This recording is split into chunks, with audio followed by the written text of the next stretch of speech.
তো সেদিন 2012 সাল শেষ হলো।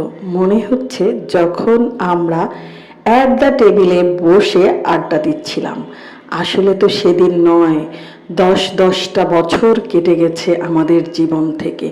10 বছর পরে আমরা আবার একত্রিত হলাম এবং একটা টেবিলে বসে স্ন্যাক্স বিভিন্ন আইটেমের খেলাম। আমার বন্ধুদের জন্য আমার বানানো কেক নিয়ে গেলাম। তারা খুবই প্রশংসা করেছে। আশা করি তাদের অনেকটা ভালো লেগেছে। অ্যাট দ্য টেবিল মগবাজারে গোল চত্বরে অবস্থিত। এটা একটা বিশাল বড় সুবিশাল রেস্টুরেন্ট এবং ডুপ্লেক্স টাইপের রেস্টুরেন্ট।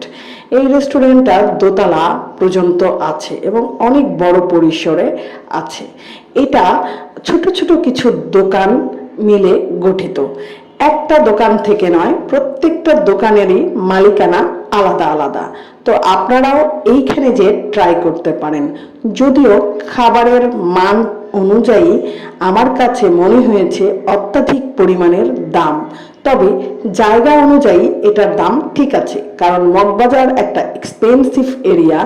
এখানে সব কিছুর দোকান ভাড়া থেকে শুরু করে সব কিছুর দাম বেশি। আর এখানে একটা ইনডোর প্লেগ্রাউন্ডসও আছে, যা বাচ্চাদেরকে অনেক বেশি আনন্দ দেয়। এই ইনডোর প্লেগ্রাউন্ডসটাতে 100 টাকা দিয়ে শুধু ইলেকট্রনিক্স জোনস ব্যতীত এটাতে আপনারা খেলাধুলা করাতে পারবেন। এই যে সিঁড়িটা দিয়ে দেখছেন, সিঁড়িটা দিয়ে উপরে উঠলে বসার জায়গা আছে, তবে ওইখানে একটু এসিটা কম কাজ করে দেখে আমরা নিচতলাতেই বসেছিলাম। যাই হোক, ওই দিনের স্মৃতিগুলো আপনাদের সামনে তুলে ধরলাম। অনেক ভালো লেগেছে, অনেক আনন্দ করেছি, অনেক দিন পরে অনেক আড্ডা দিয়েছি, অনেক সুন্দর দিন কেটেছিল। এরকম দিন আবার কবে পাবো জানি না, তবে অনেক দিন পর এরকম একটা দিন পেয়েছি দিনার জন্য।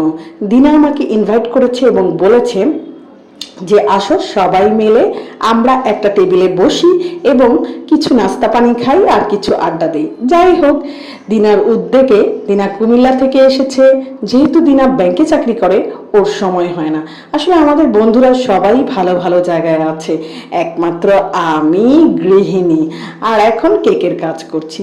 যাই হোক, আমার এই কেক যদি আপনাদের ভালো লেগে থাকে, আপনাদের যদি আমি কাছে যেয়ে থাকতে পারি, অবশ্যই আমার কেক একবার হলেও খেয়ে দেখবেন। মাদার টেক পাশাবো নন্দীপাড়া দক্ষিণ বনশ্রী ও গোরান রোডে আমি কেক ডেলিভারি দিয়ে থাকি।